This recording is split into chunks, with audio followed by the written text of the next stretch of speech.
Hey, what's up, everybody? It's your old pal J-Gun. I just spent a day with the new M80 Heavy Fighter, and in this review, I'll share the good, the bad, and my overall thoughts on Origin's new ship. But before we get into the details, let's enjoy some beauty shots of Origin's new offering.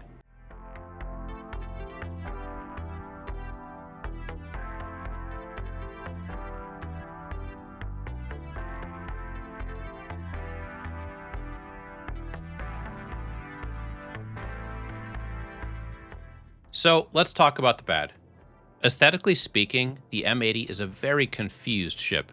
It has the tail of the Saber Raven, the dog dropping a deuce arched back of the Avenger Titan, and a very uninspiring nose that constantly reminds me of one of the spies from the Spy vs. Spy cartoons. Overall, the exterior shape is unbalanced and looks like someone slipped a straitjacket over a T-Rex. Only once the front guns are deployed does the ship look balanced, and just barely. And what about those side guns that deploy? Why bother with a concealment gimmick when it only applies to half the guns? The time they spent on those animations could have been invested in making the interior better, and the extra space could have been used too, which is a segue to the interior of the ship. The buttons in the cabin are not well laid out. For example, the button for the ramp is less prominent and harder to find and activate than the button next to it, which is for the internal storage bin. The interior, additionally, has no glass ceiling, a trademark Origin feature that makes their ship so enjoyable. There's no bathroom, and that's curious for a long-range fighter with a logout bed. While there's no bathroom gameplay yet, in other ships we've had to sacrifice that space. So it seems SIG's own standards are changing a bit here. For the record, I'm okay with this, as I'm not really into RP elements like kitchens and bathrooms, but the ship does feel less real without it. The entire interior space is one long, unremarkable rectangle, as boring as it gets. And then there's the lighting. An RGB kit for a military war machine. Is this ship for war, or is it for partying?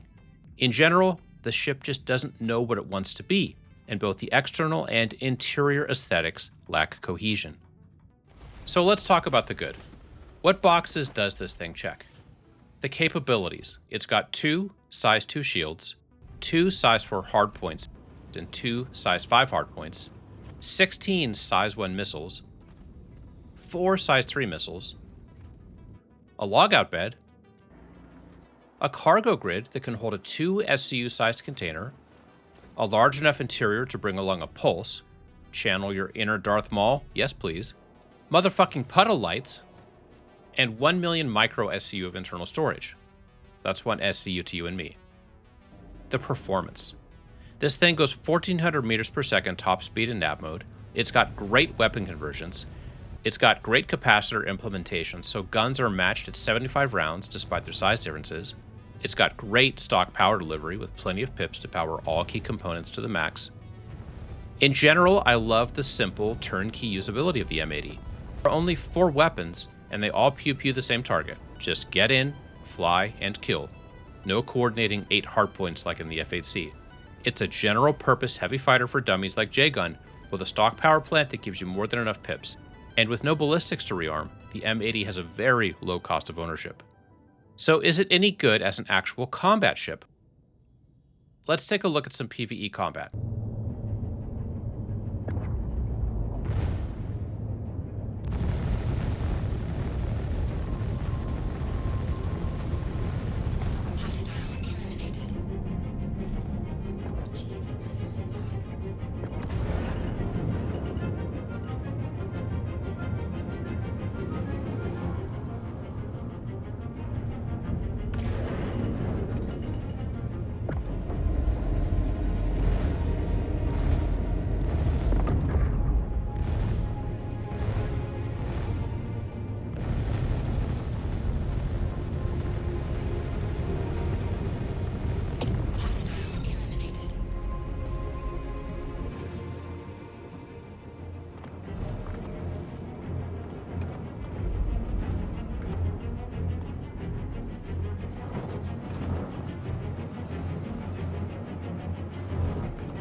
I'm no ace pilot, but it got me through the first 4 guilty missions.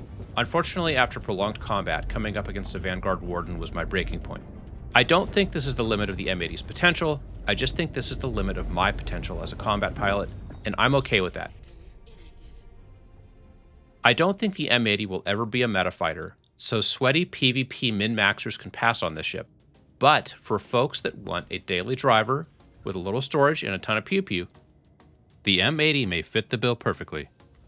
In conclusion, if you can forgive the bad aesthetics, the bad UX with the interior controls, and a lack of cohesion to the brand, the M80 is a really great ship if you want a heavy fighter as your daily driver, especially for PvE content. It's a colorful, goofy-looking heavy fighter that's fun as hell to use and has the space to carry a hover bike and a 2 SCU store-all. It also comes in some rad paints, and you can get it with LTI right now for 275 USD War Bond.